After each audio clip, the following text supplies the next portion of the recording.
ఇప్పుడు మనం ఒకసారి పట్టాదారు పాస్ పుస్తకాల గురించి తెలుసుకుందాం. అంటే ఏ భూమి ఉన్నా సరే వ్యవసాయ భూమి ఉంది అంటే పాస్ పుస్తకం ఉండాలి. ఇప్పుడు లేని వాళ్ళకి పాస్బుక్ ఎట్లా అంటే ఇప్పుడు మనం రెండు విషయాలు చెప్తుంది భూభారతి చట్టం. సెక్షన్ 10 ప్రకారం, సెక్షన్ 10 రూల్ 10 ప్రకారం ఏమంటుందంటే, ఈ రోజున ఎవరెవరికైతే ధరణి చట్టం కింద ఇచ్చిన పాస్ పుస్తకాలు ఉన్నాయో అవి చెల్లుబాటు అవుతాయి. భూభారతి చట్టం కింద కూడా పాస్ పుస్తకాలుగా కొనసాగుతాయి. ఇది చాలా కీలకం కూడా. చాలామందికి ఒక భయం ఉంది, కొత్త చట్టం వచ్చింది కదా మళ్ళీ కొత్తగా పుస్తకం పొందాలనే భయం ఉంది. కొత్తగా పుస్తకాల కోసం దరఖాస్తు చేసుకోవాల్సిన పని లేదు. ఎవరెవరికైతే ధరణి చట్టం కింద అప్పుడు ఇచ్చిన పాస్ పుస్తకాలు ఉన్నాయో అవి ఇప్పుడు కూడా కొనసాగుతాయి. ఇది నంబర్ 1.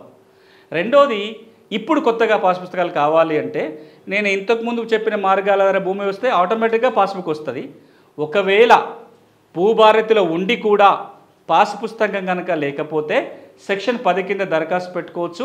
300 రూపాయల ఫీజు కడితే తహసీల్దారు కొత్త పుస్తకం ఇస్తాడు. ఇది ఒక మార్పు. దీంట్లో ఇంకొక చాలా కీలకమైన అంశం ఉంది.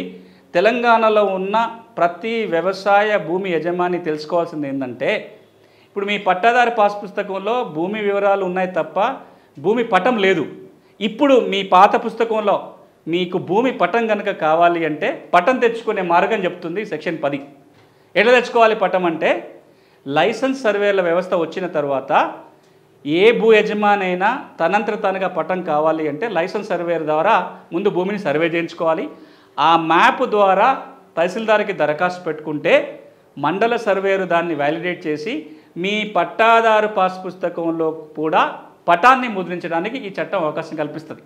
అంటే రాబోయే రోజుల్లో తెలంగాణలో పాస్ పుస్తకంలో పటం రాబోతుంది ఈ సెక్షన్ 10 ద్వారా. హాయ్, నేను మీ Purna. Please subscribe real estate TV.